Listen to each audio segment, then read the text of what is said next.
En este segundo tramo de Sin Distancias nos ocupamos ahora de la mayor crisis humanitaria desde la Segunda Guerra Mundial. Centenares de refugiados siguen a la espera de la respuesta de unos países europeos que ya han reaccionado tarde a sus demandas de auxilio. Con nosotros el profesor de Ciencia Política y Sociología de la UNED, Jaime Pastor, que ha propuesto este tema y al que acompaña una invitada que nos presenta. Vamos a hablar en este programa de la situación que vivimos en Europa en torno a la denominada crisis de los refugiados, que en realidad es una crisis de los derechos que sufren las personas que huyen de las guerras, huyen del hambre y piden asilo y refugio dentro de la Unión Europea y se encuentran con una respuesta que está poniendo en cuestión el derecho a tener esos derechos, ¿no? Y vamos a conversar con Ruth Ferrero, que es una conocedora desde hace años ya de la problemática de los refugiados, de la inmigración en Europa y en el Estado español, ¿no? Y que, bueno, en los últimos tiempos pues lleva investigando, escribiendo y haciendo propuestas también sobre esta cuestión, ¿no? Así que, bueno, Ruth, podríamos empezar con un análisis, un diagnóstico de cuál es el estado de la cuestión en torno a este tema en Europa hoy. Buenos días, Jaime. Podemos enfocarlo desde varios puntos de vista. Si lo enfocamos desde las causas, desde cómo lo está gestionando la Unión Europea, vamos a ver que no son los mismos diagnósticos ni las mismas conclusiones. Me gustaría empezar con una frase que simboliza un poco hacia la Europa que estamos yendo. Curiosamente es una frase extraída del The Economist, pero que dice algo así como que Europa va a tener pronto más barreras físicas en sus fronteras nacionales que durante la Guerra Fría. Esto es que Europa estamos construyendo, porque la crisis de los refugiados lo que está poniendo en cuestión es el modelo institucional y político que hemos estado construyendo desde el Tratado de Maastricht, fundamentalmente. Me gustaría establecer de entrada un primer paralelismo entre la crisis de los refugiados y esa puesta en cuestionamiento de los valores sobre los que supuestamente se fundamentaba la Unión Europea y la crisis que hemos tenido en la eurozona junto con la crisis griega, porque curiosamente ambos procesos tienen tres puntos en común muy claros. El primero de ellos es que se pone en cuestión toda la estructura híbrida de las instituciones de la gobernanza europea. Es decir, no están preparadas para enfrentarse a un problema de manera conjunta y con una sola voz. En el caso de la crisis de los refugiados, tenemos una total ausencia de política exterior común. Pero eso también lo hemos visto cuando nos hemos enfrentado a la crisis en Grecia, por ejemplo, ¿no? El segundo paralelismo que podemos encontrar en este proceso, en relación con la crisis de la eurozona, es la preeminencia alemana como actor fundamental en ambos casos. Es Alemania la que lidera las soluciones a los dos procesos. Es decir, se ha perdido la original puesta en común de toma de decisiones consensuadas, vienen por unanimidad o por mayorías cualificadas, y es Alemania la que toma el liderazgo en ambas crisis. Y el tercero es el papel esencial que está jugando un país periférico de la Unión, que es Grecia, y también es el centro en las dos crisis, ¿no?, que han acontecido. Esta situación, por un lado, nos tiene que hacer plantearnos cómo podemos salir de ella, si vamos a ir hacia más Europa y qué Europa, o si vamos a ir hacia la reducción progresiva de esa Europa política que finalmente nunca hemos alcanzado. Me gustaría en este sentido mencionar la reunión que el otro día tuvieron los 6 estados fundadores de la Unión Europea, en la cual ya se ponen las bases para efectivamente poner en marcha una Europa a varias velocidades. Yo creo que esto no lo podemos obviar a la hora de enfrentarnos a la crisis de los refugiados. ¿Por qué? Porque es parte del problema. El que haya sido, por ejemplo, Angela Merkel y no la alta representante Mogherini la que haya pedido ayuda a la OTAN el otro día, no representa otra cosa más que el refuerzo del liderazgo de Merkel, que está hablando en nombre de Europa, Claro. no de Alemania exclusivamente. Otra cuestión es si ese llamamiento tiene que realizarse a la OTAN o a qué tiene que realizarse, a qué otro instrumento tiene que realizarse. En relación con las causas de la crisis de refugiados, tenemos que pensar que vienen en general de países con alta conflictividad, con violencia, con persecución política, por razones de su identidad sexual, etcétera, etcétera. Y en este momento, que es por lo que está en los medios, vienen fundamentalmente de Siria, Afganistán, Eritrea, Nigeria, pero no solo. También encontramos personas procedentes de Congo, de Myanmar, de la República Centroafricana, etcétera, etcétera. Y luego tenemos que pensar que Europa no es el principal centro de acogida de estos migrantes, sino que los principales países de acogida son los que se encuentran en la vecindad de estos países en conflicto. Es decir, ¿dónde encontramos el mayor grueso de refugiados sirios? En Turquía, 2 millones de personas. En Pakistán, en Líbano. En Líbano es escalofriante constatar que el 30% de su población es población refugiada. No solo Siria, sino también Palestina, claro, que son campos de refugiados palestinos allí, que siguen, entonces que el 30% de la ciudadanía, de las personas que residen en el Líbano, sean refugiados, debería por lo menos hacernos pensar. Irán, Etiopía, Jordania, Kenia, Chad, Uganda, China, esos son los principales países receptores de refugiados, porque no es una cuestión solo europea, solo de alarma europea. Otra cuestión es que se intente focalizar solo en el caso europeo. Y curiosamente Arabia Saudí no acoge refugiados, sino que lo que hace es ofrecer financiación, ¿no?, para otros países. Pero yo creo que esto no nos debería de extrañar, porque en primer lugar Arabia Saudí no ha firmado los convenios de Ginebra, no está dentro de los convenios de Ginebra, por lo tanto no tenemos ninguna normativa internacional que nos incite a hacerle cumplir ese acuerdo. Sin embargo, la Unión Europea sí los tiene firmados. Todos los miembros de la Unión Europea, la vieja Europa y la nueva Europa, han firmado esos acuerdos de los convenios de Ginebra, el de Nueva York, etcétera, etcétera. Por lo tanto, sí que tenemos una obligación de acoger a las personas que se presentan a pedir ayuda, como es el caso. Claro, y lo que estamos viendo es cómo, bueno, en un primer momento hubo incluso esa disposición de apertura por parte de Alemania, pero luego inmediatamente hubo un repliegue, ¿no?, y reacciones muy contradictorias dentro de la sociedad alemana, que hemos visto también extendidas en otros lados, ¿no? Es decir, que se está admitiendo a un determinado número de personas refugiadas, ¿no?, pero estamos viendo que se les están poniendo también unas condiciones para acogerles en esos países muy restrictivas, ¿no? Es decir, como en el caso ahora pues de los recursos que cuentan, ¿no?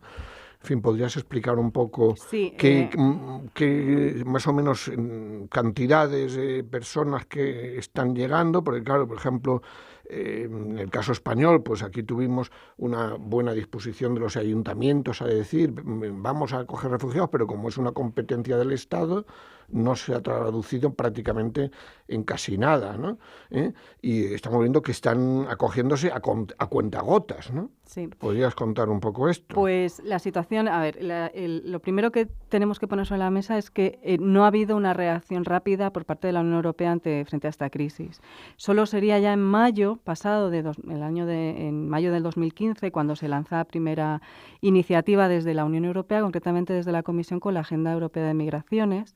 Fue tardía, intentaba, lo más positivo de esa iniciativa era quizás intentar construir un discurso común, homogéneo, de todos los Estados miembros frente a esta situación, pero un poco más, porque lo que hacía esencialmente era securitizar la política migratoria en general, e incluso militarizaba el control de las salidas de barcos desde Libia, que era en ese momento el problema fundamental. Esto, por un lado. La situación que nos hemos encontrado es que la Unión Europea no ha considerado que esta crisis de refugiados sea una cuestión estrictamente europea, sino que piensan que es un problema alemán o un problema austriaco o un problema húngaro en el momento que llegan esas personas a las fronteras. Y así es como se está afrontando.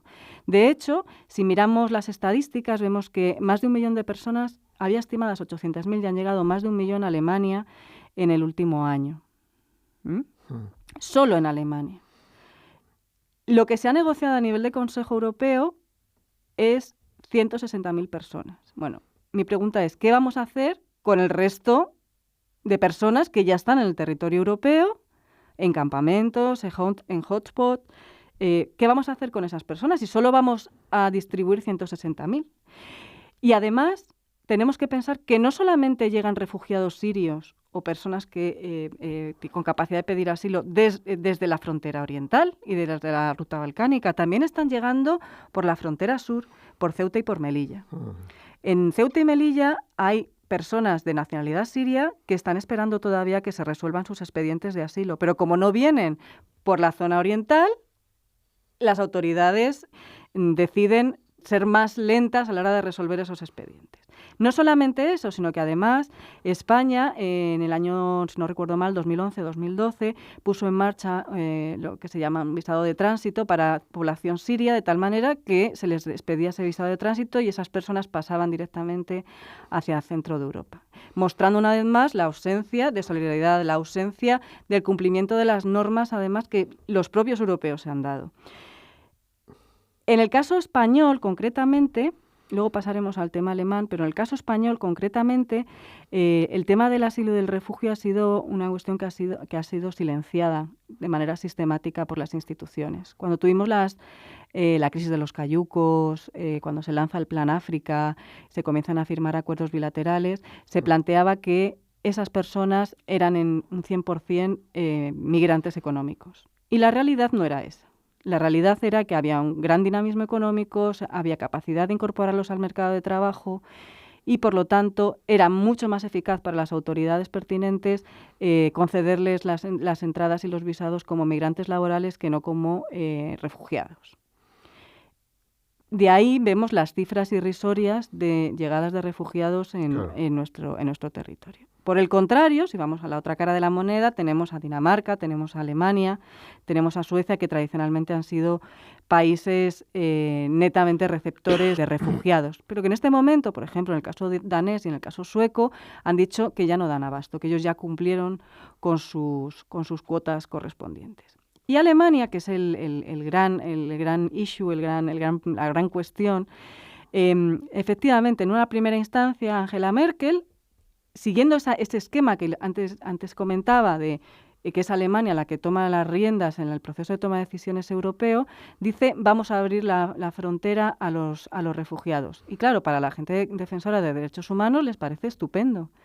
Sí, eso está muy bien, pero me gustaría por lo menos poner varias cosas sobre la mesa. Merkel no es la Unión Europea. Y Merkel tendría que consensuar con sus socios la paralización de la aplicación de los reglamentos de Dublín, porque sencillamente lo que hizo fue vulnerar los reglamentos de Dublín. Y no solamente los vulnera ella, sino que además quiere incitar al resto que también lo hagan. ¿Podrías explicar los acuerdos de Dublín en qué consisten? Los reglamentos de Dublín básicamente lo que plantean es que aquella persona que llegue a un territorio de la Unión Europea solamente puede pedir asilo en ese primer territorio en el que ha llegado.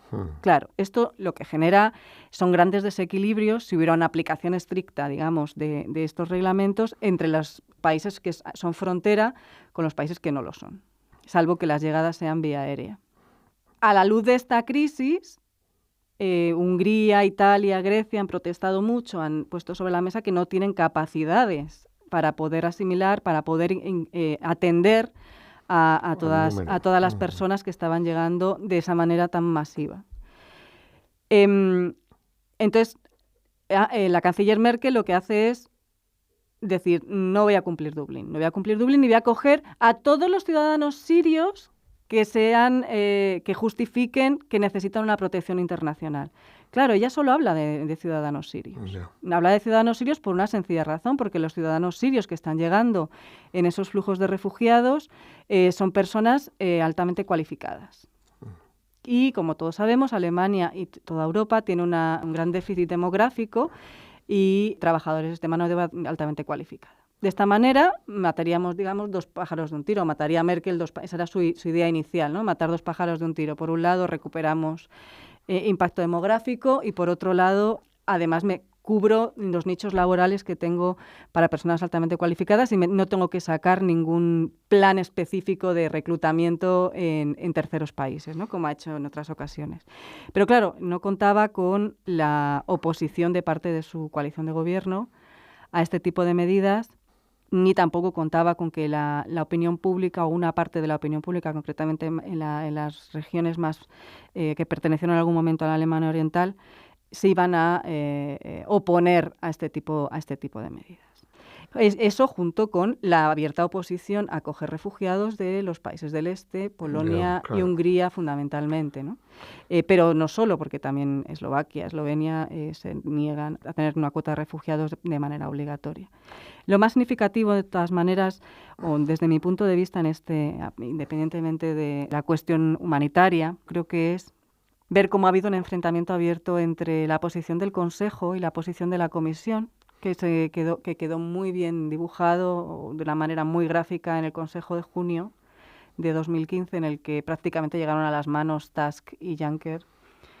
Tusk defendiendo casi prácticamente. De hecho, no quisieron ni hacer declaraciones conjuntas, que es lo normal, ¿no? Y además hubo un enfrentamiento verbal muy duro entre Renzi y la primera ministra letona, porque volvían a surgir la preocupación por la frontera sur, y los bálticos consideraban que Europa no había apoyado suficientemente a los países del este en relación con el conflicto abierto que hay en Ucrania y las relaciones con Rusia. Y la situación en Grecia, porque es el punto crítico ahora mismo, ¿no? ¿Cómo la ves ahora? Pues la veo mal.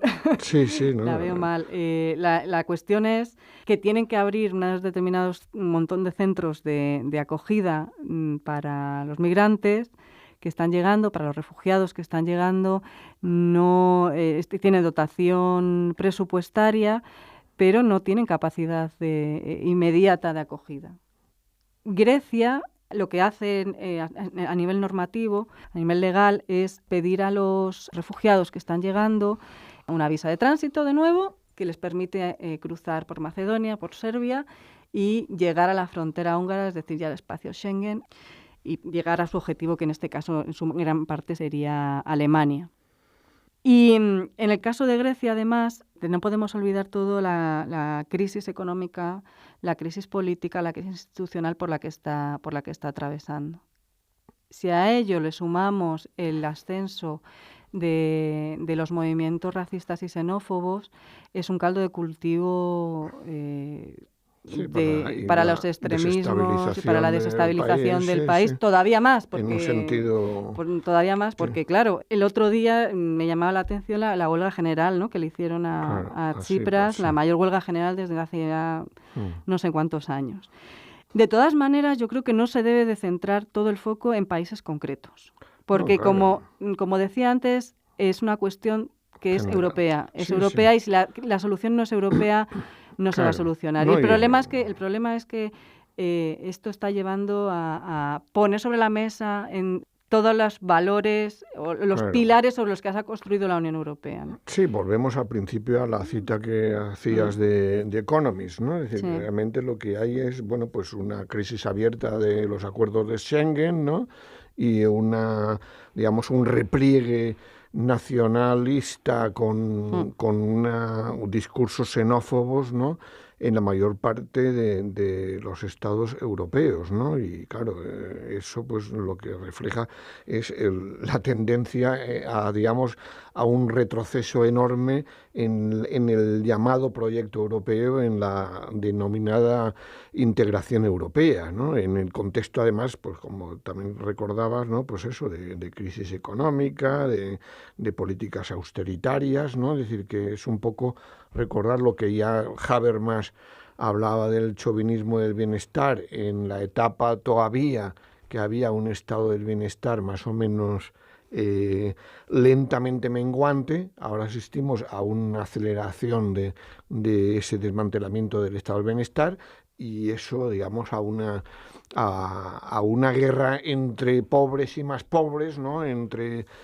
clases medias y precariado, ¿no?, y por supuesto el último lugar en la escala, los tienen las personas inmigrantes, ¿no? Y claro, ahí entraríamos en otro tema, ¿no? Es decir, estamos en un momento en que tú decías que huye gente de otros países, piden asilo, sobre todo hay de países donde hay guerras, pero claro, también donde hay situaciones económicas críticas, ¿no?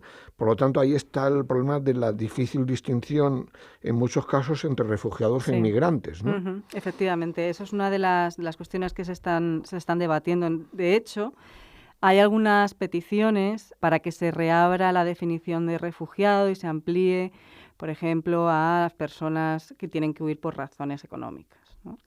Mi posición aquí, quizás no estés de acuerdo conmigo, pero creo que no tenemos un equilibrio de fuerzas ahora mismo a nivel global como para abrir el melón de la reforma de la definición de refugiado dentro del ámbito del derecho internacional, porque podríamos pillarnos los dedos, incluso reducir la capacidad de acogida, efectivamente. Entonces, bueno, yo creo que lo que tenemos que hacer es aplicar lo que ahora mismo hay. En el caso de los reglamentos de Dublín sí que creo que es necesaria una reforma que equilibre precisamente las distintas cargas que están teniendo que tener los países de la Unión Europea en función del lugar geográfico en el que están situadas, pero tampoco podemos olvidar que tradicionalmente, si bien los países del sur han sido en los que mayor impacto han tenido la llegada de flujos económicos y de refugiados y desplazados, no ha sido esos países en los cuales mayor impacto ha tenido esa llegada, sino en los países que efectivamente han sido destino final de esos flujos migratorios, que son los del centro y del norte de Europa. A este primera factura, este primer cleavage, que es sur-norte-centro, tenemos que sumar ahora el otro cleavage de los países del este. ¿Cómo vamos a convencer a una Hungría, a Polonia o a Eslovaquia para que efectivamente dividan las cargas en el ámbito de la recepción de refugiados, pero no solo de refugiados, sino también de migrantes laborales? Y sobre todo, ¿cómo se lo vamos a decir cuando tenemos al Reino Unido con un Brexit en puertas, que además está diciendo que quiere restringir los flujos intracomunitarios? Exactamente. Y fundamentalmente esas personas son polacos y lituanos. Entonces, claro, es muy complicado desde el centro, digamos, tomar una decisión que contente a todas las partes. Una situación bastante compleja. Como decía al principio, creo que no se puede analizar la crisis de los refugiados sin entrar en materia de los procesos de toma de decisiones de la Unión Europea y de otros acontecimientos que están pasando en los márgenes de esta crisis. No es solo la crisis, sino es poner en cuestión toda la estructura institucional, toda la arquitectura institucional de la Unión Europea, desde el pilar fundamental, que es la libre circulación, que es Schengen, desde lo que está sucediendo en Francia, por ejemplo, con el tema de la extensión del estado de emergencia, cómo se está securitizando toda esta cuestión, con declaraciones escalofriantes diciendo que es que los terroristas vienen en los flujos de refugiados, cuando sabemos que eso no es cierto, claro. Y tenemos que hacer campañas para sensibilizar y sobre todo desmitificar determinados estereotipos que están llegando, ¿no? Incluso hemos visto, ¿no?, en Colonia, ¿no?, ahora en varias ciudades de Alemania, ¿no?, pues también cómo se ha explotado demagógicamente pues violaciones y agresiones sexuales que han sufrido mujeres. Bueno, y que en algunos casos están demostrando, ¿no?, que eran falsas, ¿no? Claro, por eso, es decir, que es convertir en categoría, ¿no?, lo que puede ser casos particulares, ¿no?, que además se mezclan con autóctonos, ¿no?, que quedan ahí. Es decir, que desgraciadamente la violencia machista es un fenómeno generalizado en nuestras sociedades, ¿no? Efectivamente. Y claro, eso también es preocupante, ¿no? Y no hablemos ya, como dentro de todo esto, pues también con los atentados y lo que está significando, sí, el Estado Islámico, ¿no? La dimensión islamófoba que está sustituyendo al viejo antisemitismo en Europa, ¿no? Pero vamos, yo creo que también sería bueno recordar que ese deber moral de Europa ante la población que huye de las guerras está relacionado con la corresponsabilidad, ¿no?, de determinados países, al menos de la Unión Europea, con esas guerras, ¿no? Uh-huh. Con la situación. Siempre se recuerda, incluso muchos dirigentes políticos recuerdan cómo la guerra de Irak tiene mucho que ver con la situación que se da en Siria, que se da, bueno, no hablemos ya también del caso de Libia, ¿no? En fin, sería bueno que recordaras un poco esto, ¿no? Sí, parte de, como decía antes, parte del problema está en el origen. Claro. Europa no se ha planteado, y por eso decía el fracaso de la política exterior de la Unión Europea. Decía algún autor, no recuerdo ahora el nombre, pero decía que la vecindad de la Unión Europea está ahora mucho peor que en el año 2003. Es decir, antes de que se pusiera en marcha la política europea de vecindad. La forma en la que ha ingerido la Unión Europea en los países de la vecindad, concretamente, bueno, me da igual la vecindad sur, la vecindad este, porque por el este tenemos a Ucrania. Concretamente, la vecindad sur ha hecho también que se desestabilice toda la región sin tener soluciones alternativas. Por lo tanto, de un lado hay que abordar las causas estructurales de la crisis, tanto en Libia como en Siria, ver cómo se sale del régimen de Al-Assad en los próximos tiempos. Creo que ya habían llegado a un acuerdo Estados Unidos y Rusia para intentar poner un alto el fuego. Habría que intentar que los europeos, reconociendo su cuota de responsabilidad en la situación que se está observando en esa vecindad, intentaran ser más eficaces y sobre todo con una voluntad política mayor en la construcción de una Europa que no fuera una Europa fortaleza y en la cual primaran los derechos fundamentales sobre otro tipo de cuestiones. Y sobre todo habría que poner a los derechos humanos por delante de las fronteras. Creo que concluyendo ya, pues sería un recuerdo las muertes del Tarajal, que se recordaron el 6 de febrero en un acto en Madrid, porque siguen sin investigarse las causas de esas muertes, personas que pedían poder entrar en territorio español, ¿no?, y fueron víctimas de un comportamiento que desde luego sigue siendo objeto de investigación por parte de la Guardia Civil y que fue criticado abiertamente por ONGs que estaban in situ en aquellos momentos.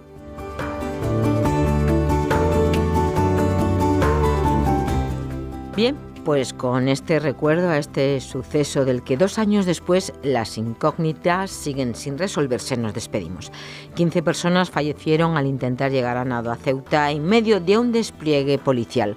Aún hay cuerpos sin identificar y nadie ha asumido responsabilidades. Nos lo han contado el profesor de la Facultad de Ciencias Políticas y Sociología de la UNED, Jaime Pastor, y Ruth Ferrero, quienes han compartido charla en torno a los refugiados. Un tema, como comentaba Ferrero, que cuestiona gravemente el modelo institucional y político que Europa ha estado construyendo desde el Tratado de Maastricht. Mañana volvemos a encontrarnos en este tiempo de Radio 3 y siempre que lo quieras en YouTube Radio y en nuestro canal multimedia canal.uned.es. Gracias por elegirnos.